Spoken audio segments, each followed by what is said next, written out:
জনস্বার্থে আপনাদেরকে আমি সে কারণে অভিনন্দন জানাচ্ছি যে আপনারা এই সাংবাদিকের কাছ থেকে এই সংবাদটা পেয়ে পরে বিভিন্ন সূত্রে পেয়েছিলাম আগামী কালকে ভোর থেকে বাংলাদেশে এই লাশবাহী যে অ্যাম্বুলেন্স এবং রোগীবাহী যে অ্যাম্বুলেন্স তারা একটা ধর্মঘট ডেকে, যেটা আমাদের অফিসিয়ালি বিআরটিএ হচ্ছে পরিবহন সংক্রান্ত কোনো ধর্মঘট ডাকলে কনসার্ন এবং পুলিশ কমিশনার সে কনসার্ন, তাদের নোটিশে নেই। কিন্তু আমাদের যে সূত্রেই হোক আমরা এটা জানার পরে একই সাথে আপনাদের কাছ থেকে জেনে আপনাদের জানালাম, যে সূত্র থেকে জেনেছি সেটা একটা নিরসন করা জনস্বার্থে দরকার। গণতান্ত্রিক দেশে একটা সবাই যে সব মানুষের অধিকার আছে এবং তার একটা শান্তিপূর্ণ সমাধান চায়। আমাদের এই জরুরি জনগুরুত্বপূর্ণ বিবেচনায় এখানে এই সবাই উপস্থিত আছে। আমার পাশে বসে রয়েছেন সরকারের সিনিয়র সচিব, স্বাস্থ্য মন্ত্রণালয়ের সচিব কামরুজ্জামান সাহেব। এখানে আমার পাশে বসে রয়েছেন হাবিবুর রহমান, বিআরটিএর চেয়ারম্যান। পুলিশের কমিশনার ট্রাফিক বিভাগের দায়িত্বে রয়েছেন আনিসুর রহমান এবং ঢাকা বিআরটিএর প্রধান ডাইরেক্টর শহীদুল্লাহ, মালিক সমিতির মহাসচিব সাইফুল আলম এবং বাংলাদেশ বাস ট্রাক অনার্স অ্যাসোসিয়েশনের ভূতপূর্ব চেয়ারম্যান রমেশ চন্দ্র ঘোষ।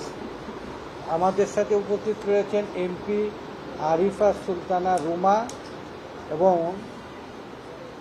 এই অ্যাম্বুলেন্স মালিক সমিতির পক্ষে গোলাম মোস্তফা ফুয়াদ, ডক্টর সুলতান মাহমুদ, আমানুল্লাহ চৌধুরী, শেখ শোয়েব রজ্জব।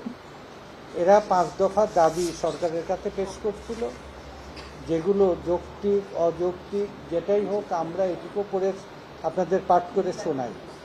অ্যাম্বুলেন্স ভাড়ায় চলে তাই ভাড়াকৃত রেজিস্ট্রেশন চাই, এরা গাড়ির রেজিস্ট্রেশন চেয়েছে। অ্যাম্বুলেন্স সংক্রান্ত বাণিজ্যিক নীতিমালার বাস্তবায়ন চেয়েছে। প্রতিটি সরকারি অ্যাম্বুলেন্সে পার্কিং চেয়েছে।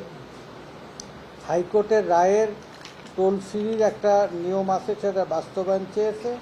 লাশবাহী ফ্রিজার, ভ্যান এবং অ্যাম্বুলেন্স লাশ থাকা অবস্থায় টোল নেবে না, এরকম একটা দাবি করেছে। 24 ঘন্টায় অ্যাম্বুলেন্সের জ্বালানি দিতে হবে চলাচলের সুবিধার্থে। তা আমরা উভয় পক্ষ ওনাদেরকে ডেকে ওনারা আমাদের ডাকে সাড়া দিয়ে এই আগামীকালকে ভোর থেকে আহত যে ধর্মঘট সেটা প্রত্যাহার করতেছে। আর সরকারের পক্ষ হয়ে আমরা সরকারি কনসার্ন মিলে আগামী 1 মাসের মধ্যে এদের যৌক্তিক দাবিগুলো বৈঠক করে আলাপ আলোচনা করে একটা নিষ্পত্তির জন্য ওনারা একমত হয়েছে।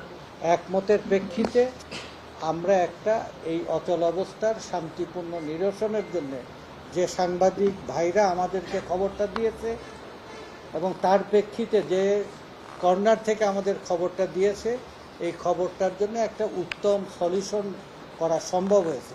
এই গভীর রাতে আপনাদের কষ্ট যেন আল্লাহ কবুল করে, এই কষ্টের জন্য যেন আপনাদের উপরে আল্লাহর বরকত এবং রহমত আসে এবং এই আহত ধর্মঘটটা যে আমরা ফলো আপ করার জন্য ঘোষণায় একমত হতে পেরেছি। সে কারণে আমি তাদের পক্ষ থেকে আপনাদের সামনে কথা বলবেন গোলাম মোস্তফা ফুয়াদ।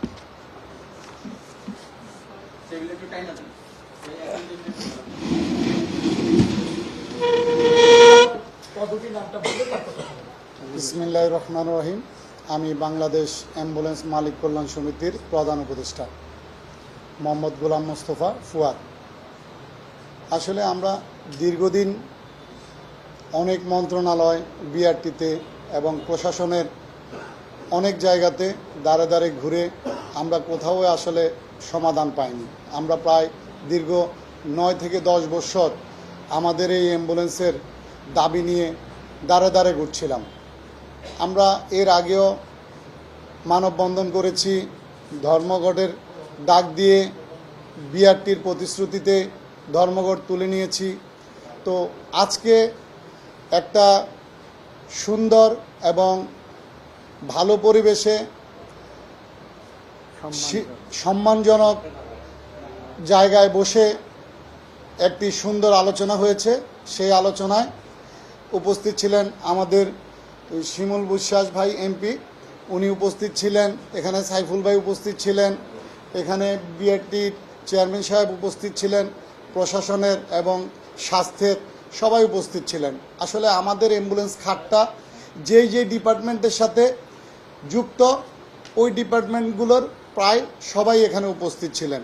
আর ওনারা আমাদেরকে একটি প্রতিশ্রুতি দিয়েছেন যে ইনশাআল্লাহ আগামী 30 দিনের ভিতর আমাদের এই যৌক্তিক দাবিগুলো ওনারা পূরণ করবেন, এবং সেই আশ্বাসের পরিপ্রেক্ষিতে আমরা ওনাদের সাথে একমত হয়েছি যে আপনারা যেহেতু এত কষ্ট করে এত রাতে দেশের জনগণের এবং দেশের মানুষের কথা চিন্তা করে একটি দুর্ভোগ যাতে না হয়, যাতে দেশের সুন্দর একটি পরিস্থিতি বজায় থাকে, আপনারা এত রাতে আমাদেরকে ডেকেছেন এবং আপনারাও বসেছেন। তাই আমরাও আমাদের পক্ষ থেকে ওনাদেরকে ধন্যবাদ দেই এবং আমাদের এই দাবিগুলো মেনে নেওয়ার জন্য আল্লাহ পাকের কাছে লাখ লাখ শুকরিয়া জ্ঞাপন করি। এবং যে মিডিয়া ভাইরা এখানে উপস্থিত আছেন, আপনাদের সবাইকেও আমাদের বাংলাদেশ অ্যাম্বুলেন্স মালিক কল্যাণ সমিতির পক্ষ থেকে ধন্যবাদ, এত রাত জেগে আপনারা এখানে উপস্থিত হওয়ার জন্য।